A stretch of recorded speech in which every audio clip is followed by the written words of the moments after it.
Price the lord, hallelujah. ದೇವರ ನಾಮಕ್ಕೆ ಸ್ತೋತ್ರವಾಗಲಿ. ಪ್ರಾರ್ಥನೆ ಮಾಡಿಕೊಳ್ಳೋಣ.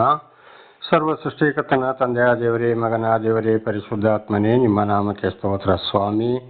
ಈ ದಿವಸವು ಈ ಸಮಯವು ಕೂಡ ನಿಮ್ಮಿಂದ ನೇಮಕವಾದಂತಹ ದಿವಸ ಸಮಯವಾಗಿದೆ. ಅದಕ್ಕಾಗಿ ನಿಮಗೆ ಸ್ತೋತ್ರ. ಈ ದಿವಸದ ಸಂದೇಶದ ಭಾಗವನ್ನು ಕೂಡ ಹೇರಳವಾಗಿ ಆಶೀರ್ವದಿಸಿರಿ. ನಿಮ್ಮ ಪವಿತ್ರ ಆತ್ಮರ ಮೂಲಕ ನಡೆಸುವುದಕ್ಕಾಗಿ ನಿಮಗೆ ಸ್ತೋತ್ರ. ನಿಮ್ಮೆಲ್ಲ ಉಪಕಾರ ಪ್ರೀತಿಗಾಗಿ ಸ್ತೋತ್ರ. ಯೇಸುವಿನ ನಾಮದಲ್ಲಿ ಪ್ರಾರ್ಥಿಸಿದ್ದೇನೆ, ನಮ್ಮ ತಂದೆಯ ಆಮೆನ್. ಇದನ್ನು ಕೇಳುತ್ತಿರುವ ನನ್ನ ಸಹೋದರ ಸಹೋದರಿ, ನಿಮ್ಮ ಕೂಡ ನನ್ನ ಹೃದಯಪೂರ್ವಕವಾದಂಥ ನಮಸ್ಕಾರಗಳು. ದೇವರು ನಿಮ್ಮನ್ನು, ನಿಮ್ಮ ಮಕ್ಕಳನ್ನು ಹೇರಳವಾಗಿ ಆಶೀರ್ವದಿಸಲಿ. ಈ ದಿವಸದ ಸಂದೇಶದ ಭಾಗ ವಿಮೋಚನಾಕಾಂಡ 34ನೇ ಅಧ್ಯಾಯ 17ರಿಂದ. ವಿಮೋಚನಾಕಾಂಡ 34ನೇ ಅಧ್ಯಾಯ 17ರಿಂದ. ದೇವರ ನಾಮಕ್ಕೆ ಸ್ತೋತ್ರವಾಗಲಿ. ಹಲ್ಲೆಲೂಯಾ. ವಚನದ ಕಡೆಗೆ ಹೋಗೋಣ. ವಿಮೋಚನಾಕಾಂಡ 34:17. ದೇವರೆಂದು ಎರಕದ ವಿಗ್ರಹಗಳನ್ನು ಮಾಡಿಸಿಕೊಳ್ಳಬಾರದು. ಇದನ್ನು ಬಹಳ ಸಲ ಹಿಂದೆ ನಾವು ತಿಳಿದುಕೊಂಡಿದ್ದೇವೆ.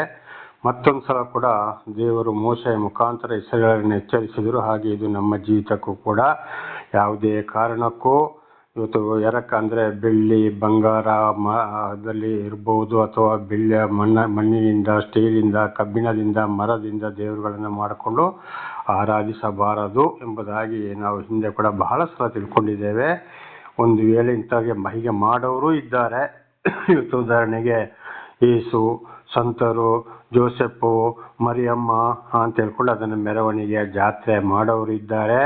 ಇನ್ನು ಕೆಲವರು ಶಿವ, ಸರ್ವೇಶ್ವರ, ಪರಮೇಶ್ವರ, ಶ್ರೀಕೃಷ್ಣ ಅಂತ ಹೇಳ್ಕೊಂಡು ನಾನಾ ಥರದಲ್ಲಿ ಕೆಲವರು ಕಾಗೆಗಳನ್ನು, ಪಾರಿವಾಳಗಳನ್ನು, ಇನ್ನು ಕೆಲವರು ಮೀನುಗಳನ್ನು, ಇನ್ನು ಕೆಲವರು ಆನೆಗಳನ್ನು, ನಾನಾ ರೀತಿಯಲ್ಲಿ ಇವತ್ತೇನು ಮಾಡ್ತಾ ಇದ್ದಾರೆ, ದೇವರುಗಳು ಅಂತೇಳಿ ಮಾಡಿಕೊಂಡು ಆರಾಧಿಸ್ತಾ ಇದ್ದಾರೆ. ಇದು ಬಹಳ ದೊಡ್ಡ ತಪ್ಪು, ದೇವರಿಗೆ ಕೋಪ. ಆದ್ದರಿಂದ ದೇವರನ್ನು ಅರಿತ ನಾವು, ದೇವರು ಪ್ರೀತಿ ಇಟ್ಟು ದೇವರನ್ನೇ ನಮಗೆ ತಿಳಿಯಪಡಿಸಿದ ಮೇಲೆ, ಇಲ್ಲ, ಸರ್ವ ಸೃಷ್ಟಿಕರ್ತನಾದಂಥ ದೇವರನ್ನು ನಾವು, ಆತ್ಮಸ್ವರೂಪನಾದಂಥ ದೇವರು, ಅಗ್ನಿಸ್ತಂಭ, ಮೇಘಸ್ತಂಭ, ವಾಣಿ, ಶಬ್ದವಾದಂಥ ದೇವರು ಆದಿಯಲ್ಲಿ ಸರ್ವವನ್ನು ಸೃಷ್ಟಿ ಮಾಡುವಾಗ ಯಾವ ರೂಪವೇ ಇರಲಿಲ್ಲ. ಆಮೇಲೆ ಮನುಷ್ಯನ ಅವತಾರವೆತ್ತಿ ಬಂದರು. 2025ನೇ ವರ್ಷದ ಹಿಂದೆ ದ್ವಾಪರ ಯುಗದಲ್ಲಿ ಶ್ರೀಕೃಷ್ಣನಾಗಿ ಬಂದರು. ಈ ಕಲಿಯುಗದಲ್ಲಿ ಯೇಸು ಎಂಬ ನಾಮದಲ್ಲಿ ಕೂಡ ಬಂದರು. ಅವರಿಬ್ಬರು ಒಂದೇ. ಅದನ್ನು ಕೂಡ ಬಹಳ ಸಲ ತಿಳಿಸಿದ್ದೇನೆ. ಆಮೇಲೆ ಅವರು ಪರಲೋಕ ಏರಿ ಹೋದರು. ಈಗಲೂ ಅವರು ಆತ್ಮಸ್ವರೂಪನಾದ ದೇವರು, ರೂಪವಿಲ್ಲದ ದೇವರಾಗಿದ್ದಾರೆ. ಆದ್ದರಿಂದ ನಾವು ಯಾವುದೇ ರೀತಿಯಂಥವ್ರ ಜೊತೆಲಿ ಸೇರಬಾರದು, ಅದಕ್ಕೆ ನಾವು ಭಾಗಿಯಾಗಲೇಬಾರದು. ಅವರು ಎಂಥವರಾದರೂ ಅಂಥವರ ಸವಾಸವೇ ಇರಬಾರದು. ದೇವರ ಆಶೀರ್ವಾದ ಪಡೆಯಬೇಕೆಂದಿದ್ದರೆ. ದೇವರ ನಾಮಕ್ಕೆ ಸ್ತೋತ್ರ. ಹಾಗೆ ಮುಂದಿನ ವಚನ ಕೂಡ 18ನೇ ವಚನ. ಹುಳಿಯಿಲ್ಲದ ರೊಟ್ಟಿಗಳನ್ನು ತಿನ್ನಬೇಕಾದ ಜಾತ್ರೆಯನ್ನು ಆಚರಿಸಬೇಕು. ನಾನು ನಿಮಗೆ ಆಜ್ಞಾಪಿಸಿದಂತೆ ನೀವು ಚೈತ್ರ ಮಾಸದ ನೇಮಕವಾದ ಕಾಲದಲ್ಲಿ 7 ದಿವಸವು ಹುಳಿಯಿಲ್ಲದ ರೊಟ್ಟಿಗಳನ್ನು ತಿನ್ನಬೇಕು. ನೀವು ಚೈತ್ರ ಮಾಸದಲ್ಲಿ ಐಗುಪ್ತ ದೇಶದಿಂದ ಬಿಡುಗಡೆಯಾಗಿ ಬಂದಿರಲ್ಲ. ನೋಡಿ, ಐಗುಪ್ತ ದೇಶದಲ್ಲಿ ಕೂಡ ದೇವರು ಅವರನ್ನು ಬಿಡುಗಡೆ ಮಾಡಿಕೊಂಡು ಬರಬೇಕಾದ್ರೆ ಫರೋಹನ ಅರಸನಿಗೆ ದೇಶಕ್ಕೆ ಶಿಕ್ಷೆ ಕೊಟ್ಟ ಮೇಲೆ, ಫರೋಹನ ಅರಸ ಇವರನ್ನ ಹೋಗಿ ಅಂತೇಳಿ ಅಪ್ಪನೆ ಕೊಟ್ಟ ಮೇಲೆ ಕರ್ಕೊಂಡು ಬರಬೇಕಾದ್ರೆ ಅಲ್ಲಿ 7 ದಿವಸ ಅಲ್ಲಿ ಮಾಂಸ ತಿನ್ನಲು ಆಗಲಿಲ್ಲ. ಆದ್ದರಿಂದ ಚೈತ್ರ ಮಾಸ ಅಂದರೆ ಈಗ ಇದು ಯಾವ ದಿವಸಕ್ಕೆ ಸಂಬಂಧಪಡ್ತದೆ ಅಂದರೆ ಯೇಸುಸ್ವಾಮಿಯ ಶಿಲುಬೆಯ ಮರಣ, ಅಂದರೆ ಗುಡ್ ಫ್ರೈಡೆ ಅಂತ ಹೇಳ್ತೀವಿ. ಗುಡ್ ಫ್ರೈಡೆ ಅಂದರೆ ಪ್ರತಿ ಅದು ಶುಕ್ರವಾರನೇ ಬರುವಂಥದ್ದು. ತಿಂಗಳು ಚೇಂಜ್ ಆಗ್ಬೋದು. ಆ ವಾರ ಅಂದರೆ ಆ ಭಾನುವಾರದಿಂದ ಶನಿವಾರದವರೆಗೆ ಯಾವುದೇ ಮಾಂಸವನ್ನು ಕೂಡ ತಿನ್ನಬಾರದು. ವರ್ಷ ಅಂತ ಹೇಳುವಂಥ ಈ ಒಂದು ನಿಯಮವನ್ನು ದೇವರು ಕೊಟ್ಟಿದ್ದಾರೆ. ದೇವರ ನಾಮಕ್ಕೆ ಸ್ತೋತ್ರವಾಗಲಿ. ಹಾಗೆ ಅದನ್ನು ಯೋಚನೆ ಮಾಡಲಿಕ್ಕೋಸ್ಕರ ಅಂದರೆ ಇಸ್ರೇಲರಿಗೆ ಇವತ್ತು ನಮ್ಮ ಜೀವಿತಕ್ಕೂ ಕೂಡ ಈ ರೀತಿ ಆಯಿತು. ದೇವರು ನಮ್ಮನ್ನು ನಡೆಸ್ತಾ ಇದ್ದಾರೆ ಅಂತ ಹೇಳುವಂಥದ್ದು. ಆ ಒಂದು ವಾರ ಹುಳಿ ಇಲ್ಲದ ರೊಟ್ಟಿ ಅಂದರೆ ಅವರು ಆಗ ಬರೀ ರೊಟ್ಟಿ ಮಾಡ್ಕೊಂಡು ಊಟ ಮಾಡ್ತಾಯಿದ್ರು. ಇವತ್ತು ಕೂಡ ನಾವು ಉತ್ತರ ಕರ್ನಾಟಕದ ಕಡೆಗೆ ರೊಟ್ಟಿ ಅಂದರೆ ಅವರಿಗೆ ಬಹಳ ಒಂದು ಊಟ. ಅದು ರೊಟ್ಟಿ ಇಲ್ಲದವರಿಗೆ ಊಟ ಮಾಡೋದು ಜನಗಳು ಬಹಳ ಕಡಿಮೆ. ಆದರೆ ಇವತ್ತು ನಮ್ಮ ಜೀವಿತಕ್ಕೆ ಅಂದರೆ ನೆನ್ನೆ ಮಾಡಿದ ಪದಾರ್ಥವನ್ನು ನಾವು ಯಾವುದೇ ಆಹಾರ ಪದಾರ್ಥ ಇರ್ಬೋದು, ಯಾವುದೇ ಇರ್ಬೋದು, ತಿನ್ನಬಾರದು. ಈಗ ಉದಾಹರಣೆಗೆ ಹೋಟೆಲ್ಗಳಲ್ಲಿ ಅಲ್ಲಿ ಇಲ್ಲಿ ಹೋದರೂ ಕೂಡ ನೆನ್ನೆ ಮಾಡಿದ್ದು ಖಂಡಿತವಾಗಿರುತ್ತದೆ. ಆಗ ಅಂದೊಂದು ವಾರದಲ್ಲಿ ನಾವು ಹೋಟೆಲ್ಗಳಿರ್ಬೋದು, ಬೇಕರಿಗಳಲ್ಲಿರ್ಬೋದು ಯಾವುದೇ ಆಹಾರ ಪದಾರ್ಥಗಳನ್ನು ತಿನ್ನಬಾರದು. ನಮ್ಮ ಮನೆಯಲ್ಲೇ ಇವತ್ತು ಮಾಡಿದ್ದನ್ನು ಇವತ್ತೇ ತಿನ್ನಬೇಕು. ಸಾಯಂಕಾಲ ಆಗುತ್ತೆ ಅದರ ನಾಶಪಡಿಸಿ ಬಿಡಬೇಕು. ಮಾರನೇ ದಿವಸ ತಿನ್ನಬಾರ್ದು. ಅಂದರೆ ಗುಡ್ ಫ್ರೈಡೇ ಒಂದು ವಾರ, ಅಂದರೆ ಯೇಸುವಿನ ಶಿಲುಬೆಯ ಮರಣದ ಭಾನುವಾರದಿಂದ ಶನಿವಾರದವರೆಗೆ. ಶನಿವಾರ ಅವರ ದೇಹ ಭೂಗರ್ಭದೊಳಗೆ ಇತ್ತು. ಮತ್ತು ಪುನಃ ಮಾರನೆಯ ದಿವಸ ಅಂದರೆ ದಿವಸ ಅವರು ಸಮಾಧಿಯೊಳಗೆ ಇದ್ದಂಥ ದಿವಸ ಸಬ್ಬತ್ ದಿವಸ. ಅದರ ಮಾರನೇ ದಿವಸದಲ್ಲಿ ಮತ್ತೆ ಸ್ಟಾರ್ಟ್ ಮತ್ತೆ ತಿನ್ನಬಹುದು, ಏನು ತೊಂದರೆ ಇಲ್ಲ. ಇದನ್ನು ಆಚರಿಸಲೇಬೇಕು ಅಂತ ಇದರ ಅರ್ಥ. ಹಾಗೆ ಮತ್ತೆ ಮುಂದೆ ನೋಡುವಾಗ 19ನೇ ವಚನವನ್ನು ಓದಿಕೊಳ್ಳೋಣ. 19, 20. ಪ್ರಥಮ ಗರ್ಭವೆಲ್ಲ, ಅಂದರೆ ನಿಮ್ಮ ದನ ಕುರಿಗಳಲ್ಲಿ ಹುಟ್ಟುವ ಚೊಚ್ಚಲ ಮರಿಗಳೆಲ್ಲ ಗಂಡಾದ ಪಕ್ಷಕ್ಕೆ ನನ್ನದೇ. ಕತ್ತೆಯ ಮರಿಗೆ ಬದಲಾಗಿ ಕುರಿಮರಿಯನ್ನು ಕೊಟ್ಟು ಆ ಕತ್ತೆ ಮರಿಯನ್ನು ಬಿಡಿಸಬಹುದು. ಹಾಗೆ ಬಿಡಿಸಲು ಅಲ್ಲದೆ ಹೋದರೆ ಅದರ ಕುತ್ತಿಗೆ ಮುರಿದು ಕೊಂದು ಬಿಡಬೇಕು. ಆದರೆ ನಿಮ್ಮ ಚೊಚ್ಚಲು ಗಂಡು ಮಗುವನ್ನು ಕೊಲ್ಲದೆ ಬದಲು ಕೊಟ್ಟು ಬಿಡಿಸಲೇಬೇಕು. ದೇವರ ನಾಮಕ್ಕೆ ಸ್ತೋತ್ರವಾಗಲಿ. ಹಲ್ಲೆಲೂಯಾ. ಹಾಗೆ ಇಲ್ಲಿ ಏನು ಮಾಡಬೇಕು? ಪ್ರಥಮವಾಗಿ ಹುಟ್ಟಿದಂಥ, ಇವತ್ತು ಯಾವುದೇ ಪ್ರಾಣಿ ಇರ್ಬೋದು, ದನ ಇರ್ಬೋದು, ಕತ್ತೆ ಇರ್ಬೋದು, ಕುರಿ ಇರ್ಬೋದು, ಮೇಕೆ ಇರ್ಬೋದು, ಯಾವುದೇ ಇರ್ಬೋದು, ಇಂಥ ಪ್ರಾಣಿಗಳಲ್ಲಿ ಮೊದಲು ಹುಟ್ಟಿದಂಥ ಗಂಡು ಕರುವನ್ನು ದೇವರಿಗೆ ಸಮರ್ಪಿಸಲೇಬೇಕು ಅಂತ ಅದರ ಅರ್ಥವಾಗಿದೆ. ಇದನ್ನು ಹಿಂದೆ ಕೂಡ ನಾವು ತಿಳಿದುಕೊಂಡಿದ್ದೇವೆ. ಹಾಗೆ ಮನುಷ್ಯರಲ್ಲಿ ಕೂಡ ದೇವರು ಯಾರನ್ನು ಆದುಕೊಂಡರೋ ಅವರಲ್ಲಿ ಕೂಡ ಮೊದಲು ಹೆಣ್ಣು ಕರುಗಳು, ಹೆಣ್ಣು ಮಗು ಎಷ್ಟು ಹುಟ್ಟಬಹುದು, ಆದರೆ ಮೊದಲು ಹುಟ್ಟಿದಂಥ ಗಂಡು ಮಗುವನ್ನು ದೇವರಿಗೆ ಸಮರ್ಪಿಸಲೇಬೇಕು. ಇದು ಇವತ್ತು ಮೈಸೂರು ಜಿಲ್ಲೆ ಪ್ರಿಯಾಪಟ್ಟಣ ತಾಲೂಕಲ್ಲಿ ಒಂದು ಟಿಬೆಟ್ ಕ್ಯಾಂಪ್ ಇದೆ. ಅಲ್ಲಿ ಕೊಪ್ಪ ಮತ್ತು ಬಯಲುಕೊಪ್ಪ ಅಂತ ಹೇಳುವಂಥಲ್ಲಿ ಟಿಬೆಟ್ ಕ್ಯಾಂಪ್ಗಳಿವೆ. ಅಲ್ಲಿ ಅವರು ಚೈನಾ ದೇಶದವರು ಟಿಬೆಟಿಂದ ಓಡಿಸಿದವರು ಬಂದು ಇಲ್ಲಿ ನೆಲೆಯೂರಿದ್ದಾರೆ. ಅವರಿಗೆ ಏನಾಗಿದೆ, ಈಗ ಅವರು ಇದೇ ರೀತಿ ಮೊದಲು ಹುಟ್ಟಿದಂಥ ಗಂಡು ಮಗುವನ್ನು ದೇವಾಲಯಕ್ಕೆ ಸಮರ್ಪಿಸುವವರಾಗಿದ್ದಾರೆ. ಅದಕ್ಕೆ ಹೇಳೋದು ಲಾಮಾಗಳು ಅಂತ. ಅಂದರೆ ಕೆಂಪು ಬಟ್ಟೆಯನ್ನು ಹೊದ್ದುಕೊಂಡು ಇರ್ತಾರೆ ಅವರು. ದೇವರ ನಾಮಕ್ಕೆ ಸ್ತೋತ್ರವಾಗಲಿ. ಇದು ಇವತ್ತು ದೇವರಿಂದ ಆದುಕೊಂಡವರಲ್ಲಿ ಪ್ರತಿಯೊಬ್ಬರಿಗೂ ಆಗಲೇಬೇಕು. ದೇವರ ನಾಮಕ್ಕೆ ಸ್ತೋತ್ರ. ಹಾಗೆ 21ನೇ ವಚನ. 6 ದಿವಸಗಳು ನಿಮ್ಮ ಕೆಲಸವನ್ನು ನಡೆಸಿ 7ನೇ ದಿವಸದಲ್ಲಿ ಯಾವ ಕೆಲಸವನ್ನು ಮಾಡದೇ ಇರಬೇಕು. ಉಳುವ ಕಾಲದಲ್ಲಿಯೂ ಕೊಯ್ಯುವ ಕಾಲದಲ್ಲಿಯೂ ಹಾಗೆ 7ನೆಯ ದಿನದಲ್ಲಿ ಕೆಲಸ ಮಾಡದೆ ಇರಬೇಕು. ದೇವರ ನಾಮಕ್ಕೆ ಸ್ತೋತ್ರ.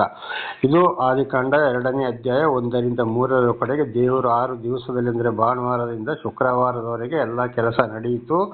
7ನೇ ದಿವಸ ವಿಶ್ರಮಿಸಿಕೊಂಡನಲ್ಲವೇ, ಆ ದಿವಸ ಪರಿಶುದ್ಧ ದಿವಸ ಅಂತ. ಆದರೆ ಶುಕ್ರವಾರ ದಿವಸ ಅವರು ಮರಣ ಹೊಂದಿದರು ಶಿಲುಬೆಯ ಮೇಲೆ, ಸಾಯಂಕಾಲ ಸಮಾಧಿ ಮಾಡಿದರು. ಭಾನುವಾರ ದಿವಸ ಯಾವುದೇ ಕೆಲಸ ನಡೆಯಲಿಲ್ಲ. ಎಲ್ಲ ಇಸ್ರೇಲ್ ದೇಶದಲ್ಲಿ ಏನಾಯಿತು, ಬಹಳ ಮೌನವಾಗಿ ಇದ್ದರು. ವಿಶ್ರಾಂತಿಯ ಹೊತ್ತು, ಅಂದರೆ ಪಾಪಗಳಿಗಾಗಿ ಪಶ್ಚಾತ್ತಾಪ ಪಡಬೇಕು ನಾವು ಆ ದಿವಸ. ನಮಗಾಗಿ ದೇವರಿಗಿಂತ ಶಿಕ್ಷೆ ಬಂತಲ್ಲಪ್ಪ, ಇಡೀ ಲೋಕದ ಜನಗಳಿಗಾಗಿ ದೇವರ ಅವತಾರವೆತ್ತಿ ಬಂದು ರಕ್ತವನ್ನು ಸುರಿಸಿದ್ರಲ್ಲಿ ಅನೇಕ ಕಷ್ಟ, ಸಂಕಟ, ದುಃಖಗಳನ್ನು ಅನುಭವಿಸುತ್ತೇಳಿ ನಾವು ಕೂಡ ನಮ್ಮ ಪಾಪಗಳಿಗಾಗಿ ಈ ರಕ್ತವನ್ನು ಸುರಿಸಿದ್ರು ಅಂತೇಳಿ ನಾವು ಅವತ್ತು ಪಶ್ಚಾತ್ತಾಪ ಪಡಬೇಕಾಗಿದೆ.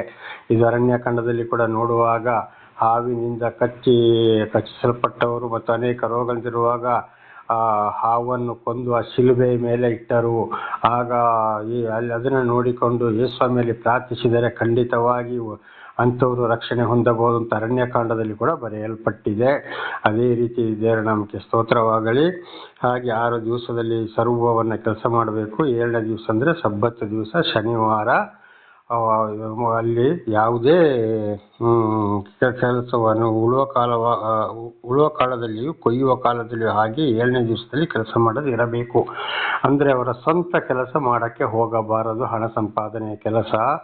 ಅದನ್ನು ಹೊಸ ಒಡಂಬಡಿಕೆಯಲ್ಲಿ ದೇವರು ಚೇಂಜ್ ಮಾಡಿದ್ದಾರೆ. ಉದಾಹರಣೆಗೆ ಒಬ್ಬರದು ದನನ, ಕುರಿಯ, ಕತ್ತೆಯ, ಮೇಕೆಯೋ ಬಿದ್ದು ಹೋಗಿದೆ ಒಂದು ಕುಳಿಯಲ್ಲಿ, ಅದನ್ನು ಮೇಲೆ ಎತ್ತಲೇಬೇಕು. ಈಗ ಅದಕ್ಕೆ ಮೇವು ನೀರು ಕೊಡಲೇಬೇಕು. ತಂದು ಕೊಟ್ಟಿಗೆಯಿಂದ ಹೊರಗಡೆ ಕಟ್ಟಬೇಕು, ವಾಪಸ್ಸು ಕೊಟ್ಟಿಗೆಯಲ್ಲಿ ಕಟ್ಟಬೇಕು. ಈಗ ಯಾರಾದರೂ ಒಬ್ಬರು ಆಸ್ಪತ್ರೆಗೆ ಹೋಗಬೇಕು, ಅವ್ರನ್ನ ತೆಗೆದುಕೊಂಡು ಹೋಗ್ಲಿಕ್ಕೆ ಯಾರೂ ಇಲ್ಲ, ಆಸ್ಪತ್ರೆಗೆ ಹೋಗಲೇಬೇಕು. ಒಬ್ಬರು ಸತ್ತಿರ್ತಾರೆ, ಅವರನ್ನು ಸಮಾಧಿ ಮಾಡಲೇಬೇಕು.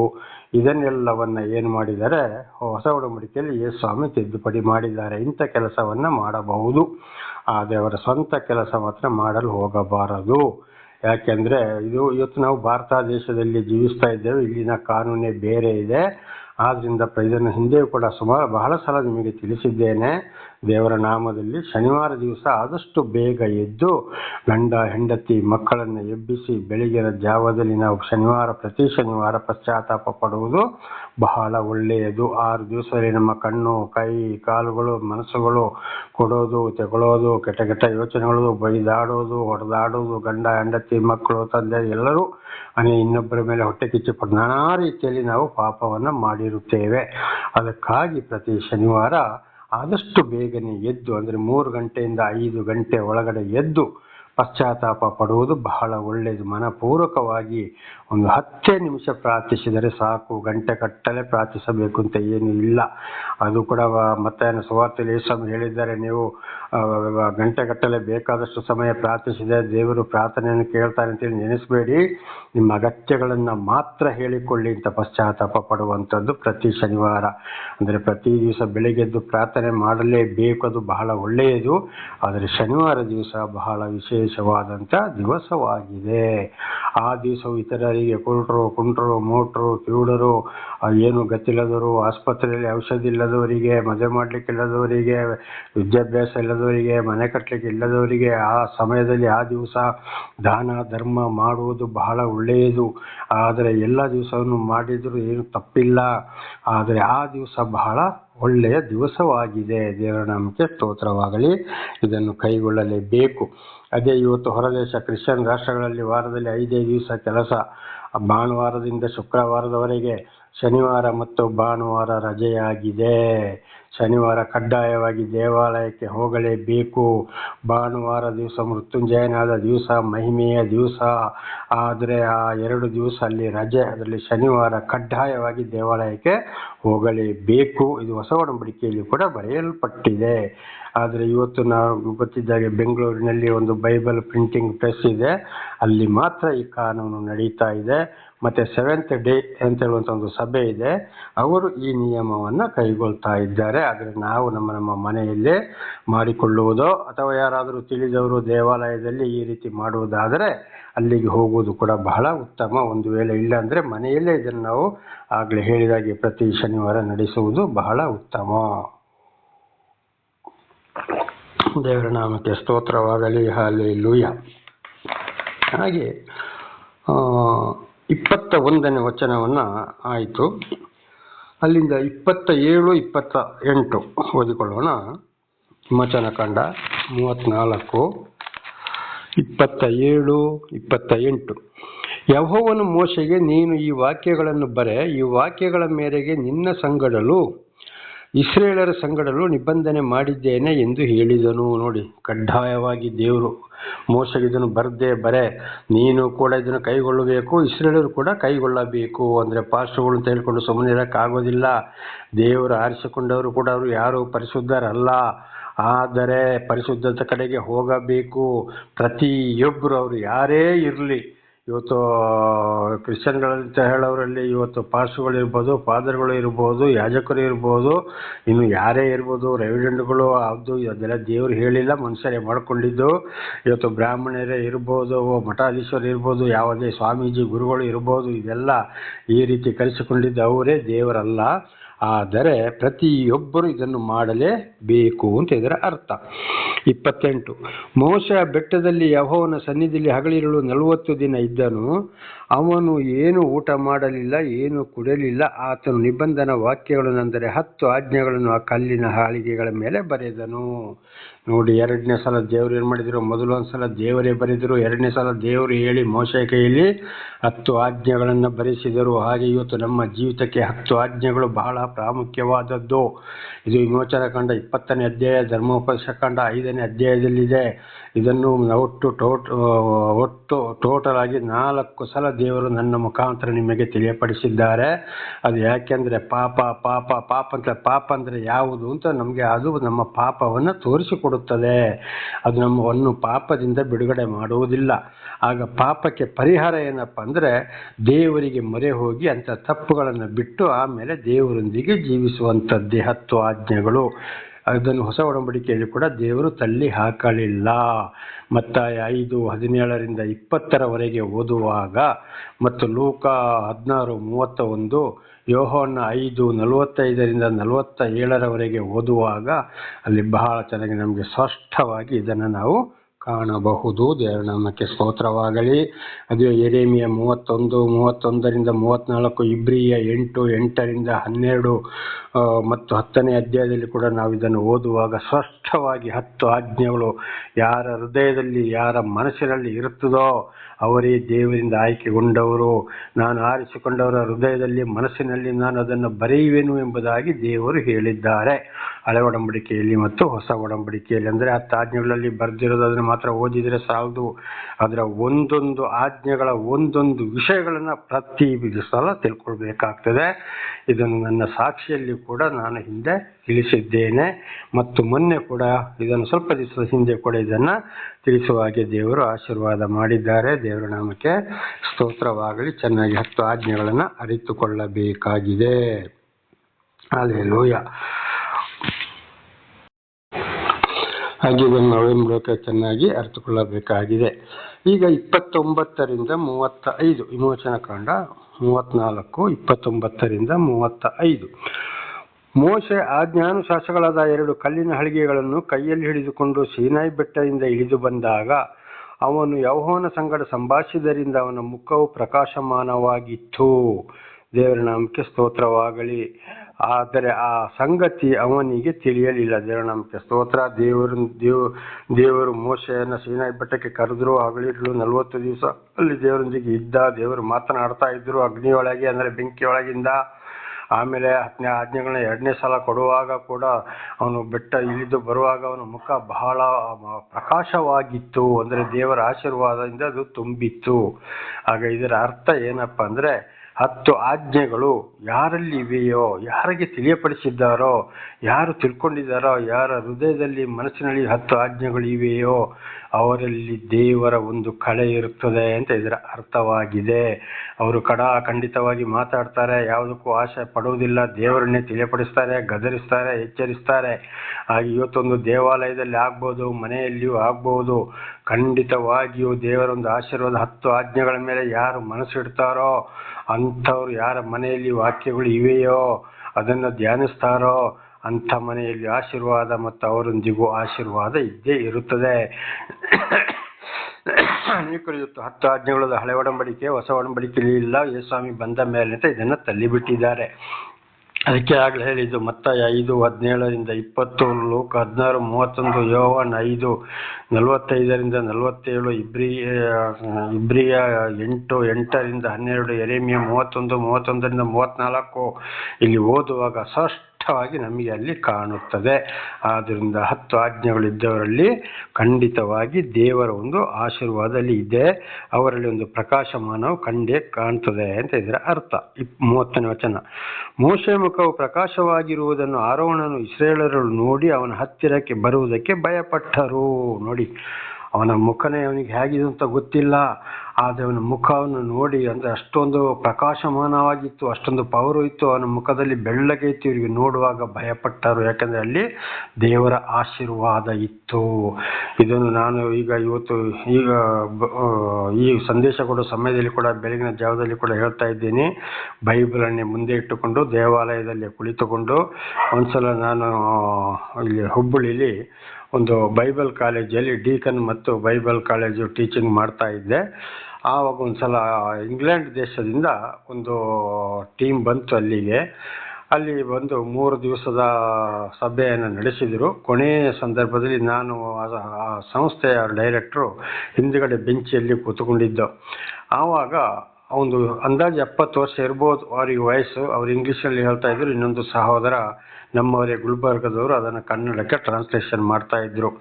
ಈ ಸಹೋದರ ಕೊನೆಯ ಸಂದರ್ಭದಲ್ಲಿ ಯಾವತ್ತೂ ಅಲ್ಲಿ ಮುಗಿಯುವಂಥ ಸಂದರ್ಭ ಸಭೆ ಬಂದು ನನ್ನ ಬಲದ ಕೈಯನ್ನು ಹಿಡಿದು ಮೇಲೆ ಎತ್ತಿ ಇಂಗ್ಲೀಷಲ್ಲಿ ಹೇಳಿದರು. ಅದನ್ನು ನನಗೆ ಇಂಗ್ಲೀಷು ಗೊತ್ತಿಲ್ಲ. ಈ ಸಹೋದರ ಕನ್ನಡದಲ್ಲಿ ಹೇಳ್ತಾ ಇದ್ರು, ನೋಡಪ್ಪ, ನೇಗಿಲ ಮೇಲೆ ಕೈ ಹಾಕಿದ್ದೆ, ಹಿಂದೆ ತಿರುಗಿ ನೋಡಬೇಡ. ನೀನು ಅನೇಕ ಕಷ್ಟ, ಸಂಕಟ, ದುಃಖಗಳನ್ನು ಅನುಭವಿಸಿದ್ದೆ, ಇನ್ನೂ ನಿನ್ನ ಜೀವಿತದಲ್ಲಿ ಅನುಭವಿಸೋಕ್ಕಿದೆ. ದೇವರು ನಿನ್ನ ನಡೆಸ್ತಾ ಇದ್ದಾರೆ, ತಿರುಗಿ ನೀನು ನೋಡಬೇಡ. ಏನೇ ಇದ್ದರೂ ದೇವರೊಂದಿಗೆ ಹಿಂದೆಯಿಂದ ನಡಿ ಅಂತೇಳಿ ನನ್ನ ಕೈ ಹಿಡಿದು ಹೇಳಿ ಎಬ್ಬಿಸಿ ತಲೆ ಮೇಲೆ ಕೈ ಇಟ್ಟು ಪ್ರಾರ್ಥಿಸಿದರು. ದೇವರು ನಮಗೆ ಸ್ತೋತ್ರವಾಗಲಿ. ಎಲ್ಲರೂ ಪ್ರತಿಯೊಬ್ಬರು ಬಹಳ ಜನ ಇದ್ದರು, ಎಲ್ಲರೂ ನನ್ನ ನೋಡೋರಾಗಿದ್ದಾರೆ. ಕೊನೆಗೆ ಸಭೆ ಮುಗಿಸಿ ಹೊರಗಡೆ ಬರುವಾಗ ಆ ಬೈಬಲ್ ಕಾಲೇಜಲ್ಲಿ 24 ಹುಡುಗಿಯರು 24 ಹುಡುಗರು ಇದ್ದರು. ಅವರು ಪ್ರತಿಯೊಬ್ಬರು, ಅಂಕಲ್ ಏನಾಗಿದೆ, ನಿಮ್ಮ ಮುಖದಲ್ಲಿ ಏನೋ ಒಂದಿದೆ, ನಿಮ್ಮ ಒಳ್ಳೆ ಆಶೀರ್ವಾದ ಕೊಟ್ಟಿದ್ದಾರೆ ಅಂಕಲ್, ನಿಮ್ಮ ಮುಖವೇ ಒಂದು ಬದಲಾಗಿದೆ. ಹುಡುಗರು ಹುಡುಗಿಯರು ಪ್ರತಿಯೊಬ್ಬರು ನಿಮ್ಮ ಮುಖದಲ್ಲಿ ಬಹಳ ಏನೋ ಒಂದು ಕಲೆ ಇದೆ ಅಂತ ಹೇಳೋರಾದರು. ದೇವರ ನಾಮಕ್ಕೆ ಸ್ತೋತ್ರವಾಗಲಿ. ನೋಡಿ, ಅದು ನನಗೆ ಗೊತ್ತೇ ಆಗಲಿಲ್ಲ. ಇದನ್ನೆಲ್ಲ ಓದುವಾಗ ಈ ವಾಕ್ಯವಲ್ಲಿ ನೆರವೇರಿತು. ದೇವರ ನಾಮಕ್ಕೆ ಸ್ತೋತ್ರ. ಹಾಗೆ ನಾನು ದೇವರನ್ನು ಅರಿಯೋದಕ್ಕಿಂತ ಮೊದಲೇ ಬಹಳ ಕಷ್ಟ, ಸಂಕಟ, ದುಃಖಗಳನ್ನು ಅನುಭವಿಸಿ ಆಗಲೇ ಅನೇಕ ವಿರೋಧಿಗಳನ್ನು, ನನ್ನೊಂದಿಗಿದ್ದಂಥ ವಿರೋಧಿಗಳ ದೇವರೇ ಯುದ್ಧ ಮಾಡ್ತಾ ಬರ್ತಾ ಇದ್ರು. ಆಮೇಲೆ ದೇವರು ಯಾವಾಗ ದರ್ಶನ ಕೊಟ್ಟರು, ಯಾವಾಗ ಕೈಗೆ ಬೈಬಲ್ ಸಿಕ್ತು, ಓದ್ತಾ ಓದ್ತಾ ಓದ್ತಾ ಬರುವಾಗ ಪ್ರತಿ ಒಂದು ವಿಷಯವನ್ನು ತಿಳಿದಾಗ ನಾನು ತಾಯಿಯ ಗರ್ಭದಲ್ಲಿ ಬೆಳೆಯುವಾಗಲೇ ದೇವರು ನನ್ನನ್ನು ಆಗಲೇ ಕರೆದಿದ್ದಾರೆ, ಆರಿಸಿಕೊಂಡಿದ್ದಾರೆ ಅಂತ ನಾನು ಈಗಲೂ ತಿಳಿದುಕೊಳ್ತಾ ಇದ್ದೇನೆ. ಬರೆದಿರುವ ಪ್ರತಿ ಒಂದು ವಿಚಾರ ನನ್ನ ಜೀವಿತದಲ್ಲಿ ನೆರವೇರಿತು, ನೆರವೇರುತ್ತಲೇ ಇದೆ. ಆದರೆ ಇನ್ನು 2 ವಿಷಯ ಮಾತ್ರ ಬಾಕಿ ಇದೆ. ಅರೆಸ್ಟ್ ಆಗುವಂಥದ್ದು, ನಾನು ಆಮೇಲೆ ಈ ದೇವರಿಗಾಗಿ ರಕ್ತ ಸುರಿಸುವಂಥದ್ದು ಭೂಮಿಯಲ್ಲಿ. ಈ 2 ಮಾತ್ರ ಬಾಕಿ ಇದೆ. ಒಂದು ವೇಳೆ ನನ್ನ ಜೀವಿತದಲ್ಲಿ ಇದು ಬರುವುದಾದರೆ, ದೇವರ ಪ್ರೀತಿಯಾದರೆ, ದೇವರಿಗೆ ಕೋಟ್ಯಾನುಕೋಟಿ ಸ್ತೋತ್ರಗಳನ್ನು ಸಲ್ಲಿಸುವವನಾಗಿದ್ದೇನೆ. ಹಾಗೆ ದೇವರು ಯಾರನ್ನ ಆದುಕೊಂಡ್ರೋ ಅವರಲ್ಲಿ 10 ದಶಾಜ್ಞೆಗಳು ಇರುತ್ತವೆ. ಅವರ ಮನೆಯಲ್ಲಿ ಇರುತ್ತದೆ, ಆ ದೇವಾಲಯದಲ್ಲಿ ಕೂಡ ಇರುತ್ತದೆ. ಅದರ ಮೂಲಕ ಆಗಾಗ ದೇವರಿಂದ ಆರಿಸಲ್ಪಟ್ಟ ಸೇವಕರಾಗಲಿದ್ದರೆ ಅದನ್ನೇ ಒತ್ತಿ ಹೇಳ್ತಾರೆ.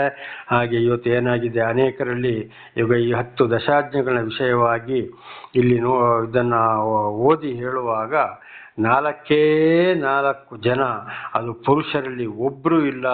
ಈ 4 ಜನ 31 ವರ್ಷದ ಕ್ರೈಸ್ತ ಜೀವಿತದಲ್ಲಿ 4 ಸ್ತ್ರೀಯರು ಇದನ್ನು ಇಷ್ಟಪಡೋರಾಗಿದ್ದಾರೆ.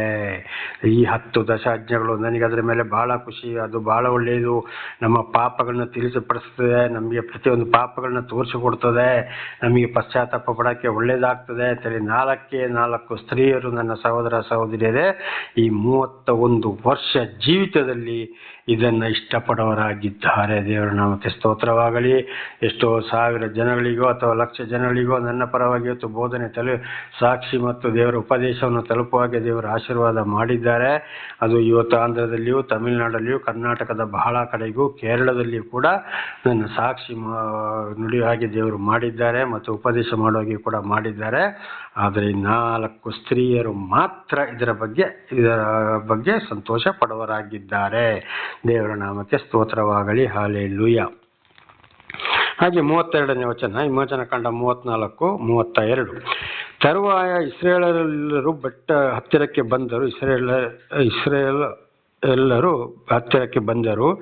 ಮೋಶೆ ತಾನು ಸೀನಾಯಿ ಬೆಟ್ಟದಲ್ಲಿ ಯೆಹೋವನಿಂದ ಹೊಂದಿದ ಆಜ್ಞೆಗಳನ್ನೆಲ್ಲ ಅವರಿಗೆ ತಿಳಿಸಿದನು. ದೇವರ ನಾಮಕ್ಕೆ ಸ್ತೋತ್ರವಾಗಲಿ. ಹಲ್ಲೆಲೂಯಾ.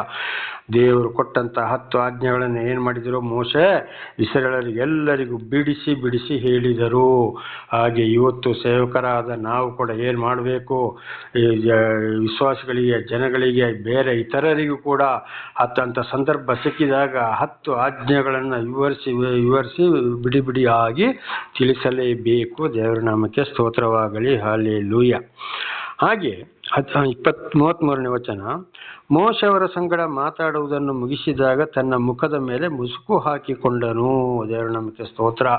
ನೋಡಿ, ಅಲ್ಲಿ ಮಾತಾಡಿ ಆಯಿತು, ಆಮೇಲೆ ತನ್ನ ಮುಖಕ್ಕೆ ಮುಸುಕು ಹಾಕಿಕೊಂಡನು. ಯಾರೋ, ಮೋಶೆ. ಯಾಕೆಂದರೆ ದೇವರ ಒಂದು ಆಜ್ಞೆ, ದೇವರ ಒಂದು ಆಶೀರ್ವಾದ ಅವರಲ್ಲಿ ಇತ್ತು. ಆದರೆ ಇದು ಯಾವಾಗ ಆಜ್ಞೆಗಳು ಮುಗೀತೋ ಅಲ್ಲಿಂದ ಅಂದರೆ ಮುಖ ಅಲ್ಲಿ ಕಾಣಬಾರದು ಎಂಬುದಾಗಿ ತನ್ನ ಮುಖಕ್ಕೆ ಮುಸುಕನ್ನು ಹಾಕಿಕೊಂಡನು. ಬಹುಶಃ ಮೋಶೆಯಲ್ಲಿ ಕೂಡ ತಪ್ಪು ಇದ್ದಿರಬಹುದಾ ಏನೋ, ಅದು ಕೂಡ ಗೊತ್ತಿಲ್ಲ. ಆದ್ದರಿಂದ ಮುಖವನ್ನು ಮುಚ್ಚಿಕೊಂಡಿರಬಹುದು. 34ನೇ ವಚನ, ಅವನು ಯೆಹೋವನ ಸಂಗಡ ಮಾತಾಡಬೇಕೆಂದು ಸನ್ನಿಧಿಗೆ ಹೋಗುವಾಗಲೆಲ್ಲ ಹೊರಗೆ ಬರುವ ತನಕ ಮುಸುಕನ್ನು ತೆಗೆದು ಬಿಡುವನು. ಅವನು ಹೊರಗೆ ಬಂದಾಗ ಯೆಹೋವನು ಆಜ್ಞಾಪಿಸಿದನೆಲ್ಲ ಇಸ್ರಾಯೇಲರಿಗೆ ತಿಳಿಸುವನು. ನೋಡಿ, ದೇವರ ಹತ್ರ ಹೋಗಿ, ಯಾಕೆಂದರೆ ನಾನು ಕೂಡ ಒಂದು ಪಾಪಿ, ನಿನ್ನ ಮುಖ ನಾನು ಹೇಗೆ ನೋಡುವುದಪ್ಪ, ನಿನ್ನ ಹತ್ರ ನಾನು ಹೇಗೆ ಮಾತಾಡುವುದಪ್ಪ ಎಂಬುದಾಗಿ ಅವನ ಮನಸ್ಸಿನಲ್ಲಿ ಪಶ್ಚಾತ್ತಾಪ ಹುಟ್ಟಿರಬಹುದು, ಬೇಸರವಾಗಿರಬಹುದು. ಅದಕ್ಕಾಗಿ ಮುಸುಕನ್ನು ಹಾಕಿಕೊಂಡಿರಬಹುದು. ಯಾರು, ಮೋಶೆ. ದೇವರ ನಾಮಕ್ಕೆ ಸ್ತೋತ್ರವಾಗಲಿ. ಹಾಗೆ ಇವತ್ತು ಕೂಡ ನಾವು ಏನು ನೋಡಬೇಕು, ಮುಸುಕಂದ್ರೆ ನಮ್ಮಲ್ಲಿ ಕೂಡ ಮುಸುಕು ಇದೆ. ಇವತ್ತು ಎಷ್ಟೇ ಉಪದೇಶ ಮಾಡಿದ್ರು, ಏನೇ ಮಾಡಿದ್ರು, 10 ದಶಾಜ್ಞೆಗಳಿಗೆ ವಿರುದ್ಧವಾಗಿ ಇದ್ದೇವೆ ಪ್ರತಿಯೊಬ್ಬರು. ನಾನು ವಿರುದ್ಧವಾಗಿಲ್ಲ, ನಾನು ಪರಿಶುದ್ಧನು ಅಂತ ಅನೇಕರು ಹೇಳಿದ್ರು. ಇದು ಬಹಳ ಸುಳ್ಳಾಗಿದೆ. ದೇವರ ನಾಮಕ್ಕೆ ಸ್ತೋತ್ರವಾಗಲಿ. ಇದು ಒಂದು ಯೋಹಾನದಲ್ಲಿ ಕೂಡ ಇದೇ ವಿಷಯ ಬರೆಯಲ್ಪಟ್ಟಿದೆ. ನಮ್ಮಲ್ಲಿ ತಪ್ಪು ಇಲ್ಲ ಅಂತ ಹೇಳಿದ್ರೆ ಅಂಥವರು ದೇವರ ಮುಂದೆ ಬಹಳ ದೊಡ್ಡ ಸುಳ್ಳುಗಾರರು ಎಂಬುದಾಗಿ. ಇದಕ್ಕೊಂದು ಸಾಕ್ಷಿ ಕೊಡ್ತೇನೆ. ನನ್ನ ಸಹೋದರ ಸಹೋದರಿ, ಮೈಸೂರು ಜಿಲ್ಲೆಯ ಪ್ರಿಯಾಪಟ್ಟಣ ತಾಲೂಕಿನ ಕೊನೆಯ ಗ್ರಾಮ ಅಂದರೆ ಕೊಡಗು ಜಿಲ್ಲೆ ಗಡಿಭಾಗದಲ್ಲಿ ಇರುವಂಥದ್ದು. ಅಲ್ಲಿ ನಾನು ಸ್ವಲ್ಪ ಸಮಯ ಇದ್ದಾಗ ಒಂದು ಕ್ರಿಶ್ಚಿಯನ್ ಸಭೆಯಲ್ಲಿ ಅಲ್ಲಿ ಪ್ರತಿ ವಾರ ಭಾನುವಾರ ನನಗೆ ಸ್ವಲ್ಪ ಸಮಯ ದೇವರ ಪರವಾಗಿ ಸಾಕ್ಷಿ ಕೊಡಲಿಕ್ಕೆ, ವಾಕ್ಯ ಬೋಧನೆಗೆ ನನ್ನ ಒಂದು ಅವಕಾಶವನ್ನು ಕೊಟ್ಟರು. ಆವಾಗ ನಾನು ಇಲ್ಲಿ ಯಾರು ಪಾಪ ಮಾಡಿದವರು ಇದ್ದೀರಿ ಅಂತ ಹೇಳುವಾಗ ಬಹಳ ಜನ ಕೈ ಎತ್ತಿದ್ರು. ಅದು ಯಾವುದು ರೋಮನ್ ಕೆಥೋಲಿಕ್ ಸಭೆಯಾಗಿದೆ, ಸಿಸ್ಟರ್ಗಳು ಬ್ರದರ್ಗಳು ಅಂತ ಹೇಳೋರು ಅನೇಕರು ಕೈ ಎತ್ತಿದ್ರು. 10 ಆಜ್ಞೆಗಳನ್ನು ಎಲ್ಲ ಬಿಡಿಸಿ ತಿಳಿಸಿದಾಗ ಈಗ ಯಾರು ತಪ್ಪು ಮಾಡಲಿಲ್ಲ ಕೈ ಎತ್ತಿ ಅಂತ ಹೇಳಿದ್ರೆ ಒಬ್ಬರು ಕೂಡ ಕೈ ಎತ್ತಲಿಲ್ಲ. ದೇವರ ನಾಮಕ್ಕೆ ಸ್ತೋತ್ರವಾಗಲಿ. ನೋಡಿ, ಅದು ಏನಾಗಿತ್ತು, ಅಲ್ಲಿ ಅವರಿಗೆ ಮುಸುಕಾಗಿತ್ತು. ದೇವರನ್ನು ಕಾಣಕ್ಕಾಗಲಿಲ್ಲ, ಅವರ ಮನಸ್ಸು ಒಪ್ಪಲಿಲ್ಲ. ಅಲ್ಲಿವರೆಗೆ ಅವರ ಪಾಪ ಅವರಿಗೆ ಗೊತ್ತಿಲ್ಲ. 10 ಆಜ್ಞೆಗಳನ್ನು ಬಿಡಿಯಾಗಿ ತಿಳಿಸಿದಾಗ ಅವರ ಪಾಪಗಳು ಅವರಿಗೆ ಅರ್ಥವಾಗಿತ್ತು.